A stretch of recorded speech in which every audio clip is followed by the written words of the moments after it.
जय हिंद साथियों, आप सभी दोस्तों का एचडी वाला परिवार के यूट्यूब चैनल पर हार्दिक स्वागत है। दोस्तों यूपीएसआई का पेपर आने वाला है, उसी को लेकर दोस्तों हमारे यूट्यूब चैनल एचडी वाला परिवार की ओर से एक इम्पोर्टेंट क्लास चलाई जा रही है, जिसमें हम 100 टॉपिक को लेकर एक टॉपिक को एक क्लास में कवर करने का प्रयास करेंगे। दोस्तों क्लास बहुत ही इंपॉर्टेंट है यूपीएसआई के लिए। आज का जो हमारा टॉपिक है बहुत ही इंपॉर्टेंट है, यहाँ से क्वेश्चन अधिकतर परीक्षाओं में देखा गया है। तो आज का टॉपिक जो हम बात करेंगे दोस्तों, वो बात करेंगे मौलिक अधिकारों के बारे में। यहाँ से अधिकतर क्वेश्चन पूछा जाता है। तो क्लास को जो भी भाई देख रहा हो, अधिक से अधिक अपने दोस्तों को शेयर करें और बताएं कि आपको हमारी क्लास कैसी लगी। क्लास बहुत ही इंपॉर्टेंट है, ठीक है। नेक्स्ट बात करते हैं, क्लास आपके लिए बहुत ही इंपॉर्टेंट हो सकती है। दोस्तों मैं मौलिक अधिकारों को 2 पार्ट में पढ़ूंगा, मतलब 2 पार्ट में कराऊंगा, क्योंकि दोस्तों इसमें 12 से लेकर 35 अनुच्छेदों के बारे में बात करूंगा, ठीक है। बहुत ही इंपॉर्टेंट है यह टॉपिक, मौलिक अधिकार वाला।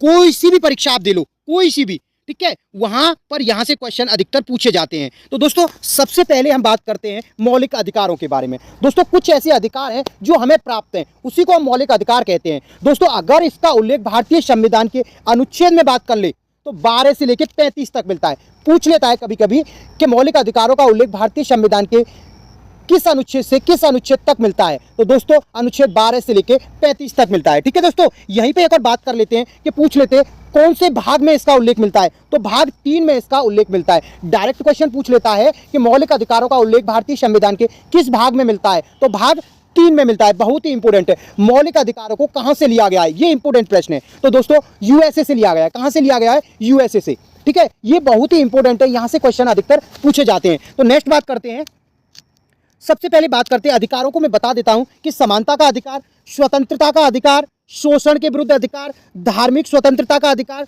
सांस्कृतिक एवं शैक्षिकता का अधिकार, संवैधानिक उपचारों का अधिकार। अगर इनके अनुच्छेद भी पूछ ले तो दोस्तों जो समानता का जो अधिकार मिलता है 14 से 18 तक मिलता है। स्वतंत्रता का जो अधिकार जो मिलता है 19 से 22 तक मिलता है। शोषण के विरुद्ध जो अधिकार मिलता है 23 और 24 में मिलता है। धार्मिक स्वतंत्रता का जो अधिकार है वो 35 से 28 तक मिलता है। सांस्कृतिक एवं शैक्षणिक जो अधिकार मिलता है 29 और 30 में मिलता है। और अनुच्छेद 32 में हमारे संवैधानिक उपचारों का उल्लेख मिलता है। तो ये हमारे टोटल 6 प्रकार के अधिकार हैं, ठीक है, मौलिक अधिकार हैं। बहुत ही इंपॉर्टेंट है।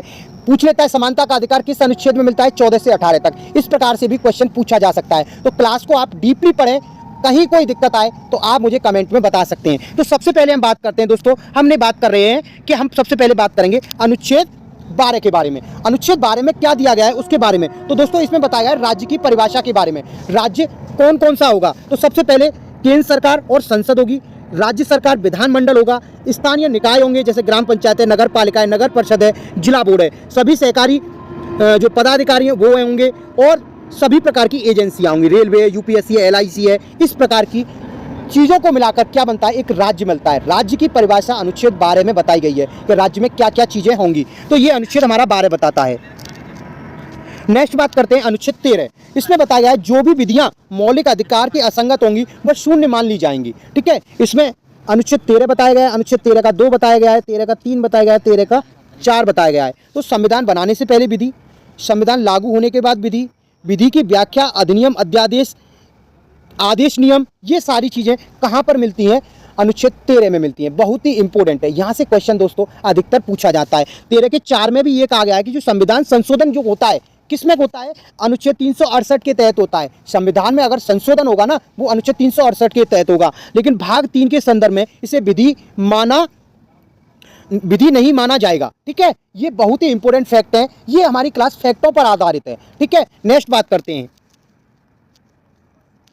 अगर दोस्तों आप इसकी पीडीएफ लेना चाहते हो तो हमारे जो एचडीए वाला परिवार का टेलीग्राम चैनल है उसकी लिंक मैं क्लास के डिस्क्रिप्शन में डाल दूंगा। वहां से हमारा चैनल जो है टेलीग्राम का उसे ज्वाइन कर लें, क्योंकि दोस्तों मैं अधिकतर करंट अफेयर्स, शॉर्ट नोट्स की जो पीडीएफ मेरे पास बनकर आती है वो सारी आपको वहीं पे मिलेंगी। इसकी पीडीएफ भी आपको वहीं से मिल जाएगी। बहुत ही इंपॉर्टेंट है। सबसे पहले हम बात करते हैं समानता के अधिकार में। सबसे पहले अनुच्छेद 14 के बारे में, ठीक है। समानता का अधिकार हम बात कर रहे हैं। तो राज्य किसी व्यक्ति को विधि के समक्ष समान और विधि के समान संरक्षण से वंचित नहीं करेगा, यानी सभी व्यक्तियों के लिए समानता का व्यवहार करेगा, ठीक है, विधि के अनुसार, ठीक है। इस विधि की जो समानता है ना उसे ब्रिटेन से लिया गया है, और विधि के समान जो संरक्षण है समानता हमारी ब्रिटेन से ली गई है और संरक्षण यूएसए से लिया गया है। ये भी क्वेश्चन पूछे जा सकते हैं। वहीं पे नेक्स्ट बात कर लेते हैं, अनुच्छेद 15 में बात करते हैं। 15 का ये कहता है कि राज्य केवल धर्म, मूल वंश, जाति, लिंग एवं जन्म स्थान के आधार पर भेदभाव नहीं करेगा। अगर ऐसी कंडीशन होती है तो आपके मौलिक अधिकारों का उल्लंघन है। ठीक है, राज्य मैंने बता दिया था कौन सा राज्य, जो अनुच्छेद हमारे बारे में बताया गया था उसके अनुसार कोई भी चीज में व्यक्ति के साथ भेदभाव नहीं होगा। ठीक है, अनुच्छेद 2 में बात करते हैं, कोई भी व्यक्ति इन्हीं आधार पर जो मैंने आपके बताए, किसी व्यक्ति को दुकान, होटल, भोजनालय एवं मनोरंजन के जो स्थान है इन पर प्रवेश से इनकार नहीं करेगा। कि जैसे आप किसी होटल पे गए और आपको बता दिया कि आप किसी ऐसी विशेष जाति से हैं, इस वजह से आपको इसमें प्रवेश नहीं दिया जाएगा, तो उस व्यक्ति के मौलिक अधिकारों का क्या होगा, उल्लंघन माना जाएगा। ठीक है, नेक्स्ट बात करते हैं 15 के 2 का जो बी है उसमें हम बात करते हैं। क्लास आपके लिए बहुत ही इंपॉर्टेंट है। इसमें सार्वजनिक स्थलों में प्रवेश से इनकार नहीं किया जाएगा। जैसे सार्वजनिक स्थल कौन कौन से होते हैं, पार्क है, झील है, कुआं है, सड़क है, तालाब है। अगर आपको जो मैंने आपको अधिकार बताए थे, जन्म स्थान, मूल वंश, जाति, इनके आधार पर अगर आपके साथ कोई भी कैसा भी गलत तरीके से व्यवहार करता है तो वो आपके मौलिक अधिकारों का उल्लंघन माना जाएगा। ठीक है, ये थोड़े से पहले में हमें बताया गया जन्म स्थान के बारे में, दूसरे में सार्वजनिक स्थलों के बारे में। ठीक है, यहाँ पे नहीं जाएगा। वहीं पे 15 के 3 में राज्य स्त्रियों और बालकों के लिए विशेष प्रावधान करेगा, यानी जो महिला स्त्री है उनके लिए विशेष सुविधा देगा। बच्चों के लिए शिक्षा जो आपको मिलती है, विशेष सुविधाएं, ये सारी चीज़ें कहाँ पर मिलती हैं, 15 के 3 में मिलती हैं। 15 के 4 में हम बात करते हैं, सामाजिक एवं शैक्षिक रूप से पिछड़े और अनुसूचित जाति और जनजातियों के लिए विशेष प्रावधान किया गया है। 15 के 4 में जो सामाजिक रूप से, शैक्षणिक रूप से पिछड़े हुए, अनुसूचित और जनजाति के जो विशेष व्यक्ति हैं उनके लिए विशेष प्रावधान किया गया है। इसके बारे में भी जान लेते हैं। तो दोस्त यहाँ पे एक और चीज़ बता देता हूँ कि जो पहला संविधान संशोधन 1951 में किया गया था तो SC ST को लेकर किया गया था। ये भी क्वेश्चन पूछा गया है कि भारतीय संविधान में पहली बार जो संविधान संशोधन किया गया था कब किया गया था, 1951 में किया गया था। ये क्वेश्चन सारे ऐसे हैं जो फैक्टों पर है, अधिकतर परीक्षा में पूछे जाते हैं। क्लास आपके लिए बहुत ही इंपॉर्टेंट है, इस वजह से क्लास को पूरी देखें, एंड तक देखें। ठीक है, नेक्स्ट बात कर लेते हैं 15 के 5 में OBC SC ST के लिए शैक्षणिक संस्थाओं में प्रवेश के लिए आरक्षण है। ठीक है, इसमें आरक्षण की बात की गई है और किसके द्वारा इस किया गया, 93वां संविधान संशोधन के द्वारा। वहीं पे बात कर लेते हैं 15 के 6 में आर्थिक रूप से पिछड़े सवर्णों के आरक्षण, जो 10 प्रकार का जो जनरल के लिए जो आरक्षण मिलता है उसका उल्लेख कहाँ पे मिलता है, अनुच्छेद 15 के 6 में मिलता है। ये बहुत ही इंपॉर्टेंट अनुच्छेद है जो आपके प्रत्येक एग्जाम में पूछे जा सकते हैं। ठीक है, नेक्स्ट बात करते हैं। क्लास आपके लिए बहुत ही इंपॉर्टेंट है, इसे आप अपने दोस्तों को अवश्य शेयर करें। अब हम बात करते हैं अनुच्छेद 16 में। इस अनुच्छेद में लोक नियोजन के अवसर में समानता, यानी लोक नियोजन का मतलब है कि कोई भी राज्य अगर भर्ती निकालेगा, कोई कैसी भी प्रक्रिया होगी, अवकाश होगा, पदोन्नति होगी, पेंशन होगी, इन सारी चीज़ों में कोई भेदभाव नहीं करेगा। अगर नौकरी देगा तो सभी को नौकरियों में जो समान का रूप रखेगा, अगर अवकाश रखेगा तो सभी के लिए समान होगा, अगर पदोन्नति की जाएगी यानी किसी व्यक्ति का प्रमोशन किया जाएगा तो उसमें कोई भेदभाव नहीं किया जाएगा मूल वंश, जाति, इन धर्मों के आधार पर। ठीक है, वहीं पे 15 के 16 में, 16 के सेकंड में ये बताया गया है,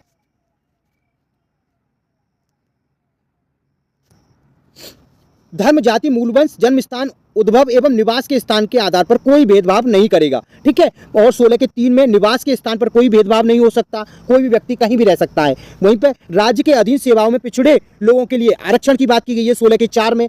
16 के 5 में नियुक्तियों में वरीयता दी गई है 16 के 5 में, और 16 के 6 में SWA को 10% का आरक्षण की बात की गई है। जो भर्ती होंगी उसमें 10% का आरक्षण के बारे में उल्लेख मिलता है। दोस्तों क्लास आपके लिए बहुत ही इंपॉर्टेंट है। मेरा ये प्रयास रहेगा कि आप 1 घंटे की ये क्लास जो होती है वो 10 से लेकर 15 मिनट में कवर हो जाए। तो मैं थोड़ा सा छोटी छोटी चीज़ें जो आपके लिए इंपॉर्टेंट हो सकती हैं उसके बारे में ये क्लास रहेगी। ठीक है, नेक्स्ट बात करते हैं अनुच्छेद 17। अनुच्छेद 17 में बताया गया है अस्पृश्यता यानी छुआछूत का अंत। कोई भी व्यक्ति आपको किसी भी प्रकार से जाति के नाम पर, धर्म के नाम पर छुआछूत नहीं करेगा। ठीक है, अस्पृश्यता का अंत, ये क्वेश्चन कई बार पूछा गया है। अनुच्छेद 17 में किसका उल्लेख मिलता है, तो दोस्तों अस्पृश्यता का, छुआछूत का। ठीक है, नेक्स्ट बात करते हैं अनुच्छेद 18। इसमें उपाधियों का अंत के बारे में उल्लेख मिलते हैं। जैसे दोस्तों पहले राजा महाराजाओं को विशेष प्रकार की उपाधि दी जाती थी, परंतु ऐसा नहीं है। वर्तमान में डॉक्टर है, आर्मी है, जो मुख्य पद पर होते हैं उन्हीं व्यक्तियों को इस उपाधि से संबोधित कर सकते हैं। दोस्तों आज का जो क्लास रहेगी बहुत ही इंपॉर्टेंट है। यहाँ से अनुच्छेद 18 तक हमने कवर किए हैं अनुच्छेद। तो दोस्तों क्लास आपको कैसी लगी आप कमेंट कर अवश्य बताएंगे। क्लास को अधिक से अधिक शेयर करें। दोस्तों अगर आप सभी प्रतियोगी परीक्षा के नोट्स चाहते हो तो मेरे व्हाट्सअप नंबर पर, ये मेरा व्हाट्सअप नंबर है, इस पर मैसेज कर सकते हैं। यहाँ पर आपको PDF मिल जाएगी और मेरे टेलीग्राम पर भी मिल जाएगी। UPSI का स्पेशल मेरा व्हाट्सअप ग्रुप है, वहाँ पे मैं आपको ऐड कर दूंगा। आप कमेंट में अवश्य अपना नंबर लिखें। क्लास आपको अधिक अच्छी लगी हो तो अधिक से अधिक शेयर करें। जय हिंद, जय भारत।